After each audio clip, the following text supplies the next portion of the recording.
Ride sharing is one of the easiest ways to make money on your own schedule. No boss, no set hours, just you, your car, and the open road. But like all things, it comes at a cost. The wear and tear on your vehicle, the late night drives, the strangers getting into your back seat. Most drivers worry about bad tips, drunk passengers, maybe even a carjacking. But sometimes things get bad. People disappear. Not quitting, not moving on, just gone. No final ride logged, no sign of them anywhere. Their profiles wiped from the app like they never existed. On this episode of It's True, we meet a man named Mason who picks up a rather sinister client. Mason's phone rings, a ride request. No profile pic, no name, just coordinates leading to an empty lot. Mason, unbothered, goes to his destination and pulls up. A tall man in a perfectly tailored suit steps forward, pale, immaculate. A grin like he already knows the ending of the story plays on his face. He steps in the car. Drive. Mason glances at him in the rearview mirror. The man's teeth are perfect. Too perfect. Mason doesn't ask where, he just starts driving. Mason drives in silence. The hum of the tires are the only sound. The passenger watches him through the rearview mirror, his expression unreadable. Then, after a few moments, the passenger speaks. You seem awfully calm for a man about to die. Mason doesn't react, his hand steady on the wheel. The passenger tilts his head slightly, as if studying him. That's usually when it starts. Fear. The realization. The heartbeat quickens, the skin goes cold. But you're fighting it, aren't you? Mason exhales through his nose, unmoved. The passenger leans forward slightly, resting his arms on the back of the front seat, as if whispering a secret. It's fascinating. This part of the hunt. When my prey thinks they still have control, that maybe if they just keep driving, just keep pretending, they'll make it through the night. He chuckles, tapping his fingers lightly on the leather. But the best part, watching them put it together. Mason shifts slightly, but still doesn't react. The man watches him closely, the grin widening. Which part do they notice first? My skin as cold and dead as the night, or my eyes bright and piercing like daggers? Or perhaps it's my teeth. He runs his tongue along the inside of his mouth, flashing them slightly. Small details easy to ignore. But then there's the cold. You feel it now, don't you? That little chill sinking into your bones, the way the air seems just a little too thin. His voice drops to a whisper. That's because your body knows before your mind does. It's screaming at you. Run. If you haven't figured it out yet, my calm friend, this is your last drive tonight. Mason's grip on the wheel tightens slightly. That's so. The passenger smiles, fangs just barely visible. Oh, yes. I always give my meals a warning. I find that fear seasons the blood. Mason stays silent, just keeps driving. You humans, you make it so easy.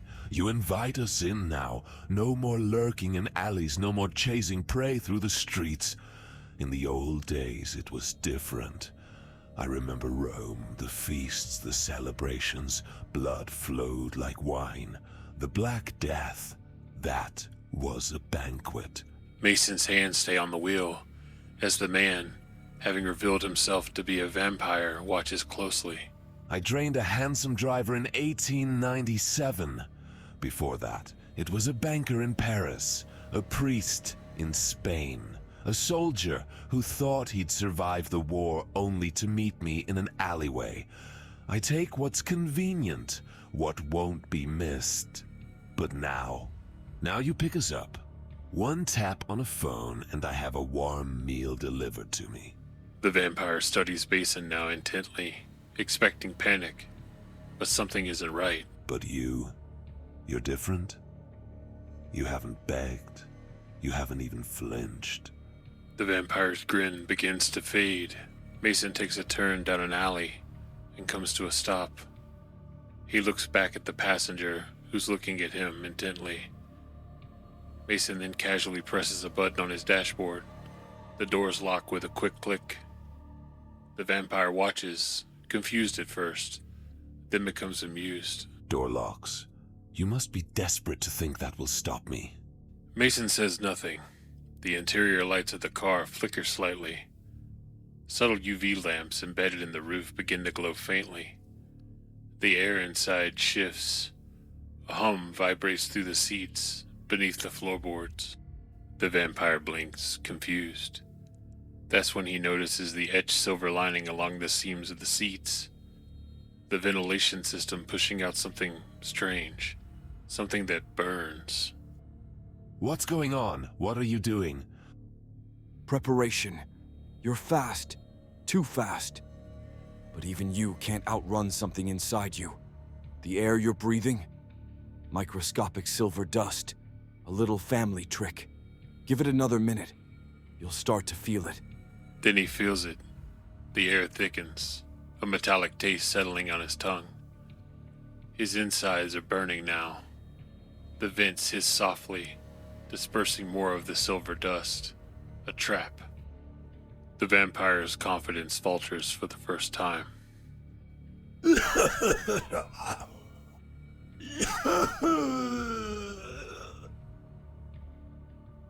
He reaches for the door, but they don't budge, as if they're reinforced. Mason finally turns to face him and smiles. My great-great-great-grandfather was a blacksmith. He died a gruesome death. His son, my great-great-grandfather, didn't accept the conclusion that it was just some random thief. So he did his own investigating, dug into the details. And when he learned the truth of your kind, he made a choice to become a hunter. Mason's voice steadies, his eyes locking onto the vampires. For over a century, my family has tracked your kind, learning, adapting, just like you. Each generation picks up where the last left off. And tonight, that cycle ends with you. I've been hunting vampires my whole life, but you are the one I've been waiting for. The one that started it all for my family. This isn't just a hunt. This is revenge. The vampire stares at him, realization sinking in. The cold, arrogant demeanor fades. He knows what this is now. Aren't we bold? Bold? Not really. We'll just say it's a family tradition. Mason flips the switch on the dash. UV lights flood the back seat. The vampire screams, thrashing, flesh bubbling like wax in a fire, eyes boiling, body convulsing. But instead of breaking down completely, the vampire just laughs. You really thought it would be that easy? That I wouldn't be strong enough for you? Mason narrows his eyes. The vampire suddenly lunges, despite the burning light, and smashes the window with unnatural force. Mason fires a silver-coated stake, pinning the vampire back against the seat. Silver? That used to work. Used to hurt. Mason notices the vampire's flesh is healing, slower than usual, but still healing. The UV should have reduced him to dust. This isn't normal. He's stronger, different. Mason tightens his grip on the weapon. You're not like the others. No, I'm not. I'm far greater than your simple human brain could ever imagine. And now, I know who you are as well. I know your name, Mason. With a last unnatural convulsion, the vampire vanishes, bursting into shadow instead of dust. Mason grips the wheel, his jaw tight. The hunt isn't over. Now it's just begun. His phone vibrates. A new ride request. Mason looks down. The pickup location? Right where he's standing. The name on the request? Passenger. Mason's breath catches. Figures. A 1-star rating. Mason was now at a disadvantage. He had finally found the vampire that haunted his family's past for all these generations, but underestimated his power. Now he was out there, aware of Mason's existence. The fight for revenge was going to be even harder, but Mason was ready. He wouldn't rest, nor could he afford to. He got back in his car and drove off into the night, ready to fight once more.